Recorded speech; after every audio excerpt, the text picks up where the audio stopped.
আমরা সকলে সামাজিক জীব, তাই না? বিভিন্ন মানুষের সাথে আমাদের দেখা সাক্ষাৎ চিরকাল চলতেই থাকে। আমরা কখনো কাউকে উপহার দেই, আবার কেউ কখনো আমাদের উপহার দেয়। কখনো কি আপনার সাথে এরকমটা ঘটেছে যে আপনি কাউকে উপহার দিলেন, কিছু মাস পর, কিছু দিন পর সেই উপহারটা ঘুরে ফিরে আপনার কাছে চলে আসলো? সেই বস্তুটাই যেটা আপনি কাউকে গিফট করেছিলেন সেটা আপনার কাছে চলে আসলো। কখনো কি এরকমটা হয়েছে? দেখুন, আপনার সাথে একটি ছোট্ট গল্প শেয়ার করতে চাই। আমার ছোটবেলায়, আমি যখন ছোট ছিলাম, তখন একজনের বিয়ে ছিল। তো আমার মা তাকে কিছু উপহার দেওয়ার জন্য ভাবছিলেন। আমার মা একটা পোশাক তৈরি করছিলেন, নিজে, সম্পূর্ণ নিজে তৈরি করছিলেন পোশাকটা, এবং সুন্দরভাবে গোছাচ্ছিলেন, অর্থাৎ প্যাকিং করতেছিল। এটা আমি দেখার পর মাকে বললাম যে, মা, তুমি এত সুন্দর করে পোশাক তৈরি করলে, আবার পোশাকটা এত সুন্দর করে প্যাকিং করতেছে, এর কারণটা কি?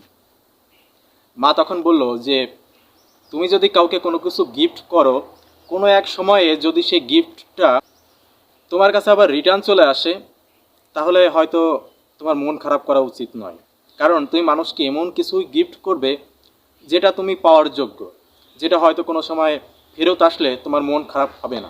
ঠিক এমনটাই হয় কিন্তু আমাদের ব্যবহারের সাথে, আমাদের কথা বলার সাথে। আপনি অন্য মানুষের সাথে তেমনটাই ব্যবহার করবেন যেমনটা আপনি পাওয়ার যোগ্য। এমন কোনো ব্যবহার করবেন না যে আপনার ক্ষতি হতে পারে, আপনার সমস্যা হতে পারে।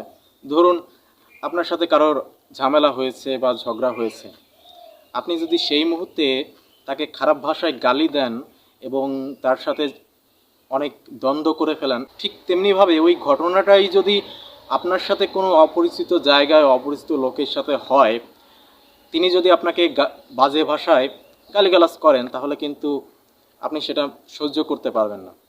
তাই যখন কারোর সাথে কথা বলবেন, কারোর সাথে ভালো আচরণ করবেন, সেই রকম ফলটাই কিন্তু আপনি পাবেন।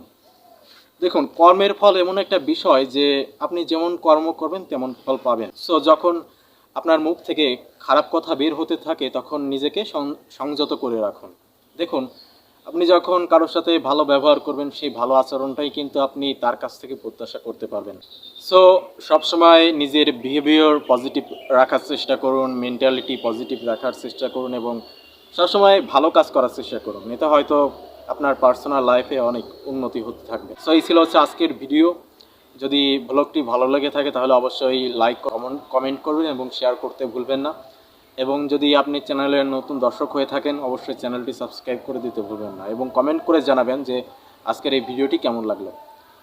ভালো থাকবেন, দেখা হবে নতুন কোনো ভিডিওতে, নতুন কোনো টপিক নিয়ে। ততদিন আপনারা সকলে অনেক অনেক ভালো থাকবেন এবং আমার জন্য অবশ্যই প্রার্থনা করবেন।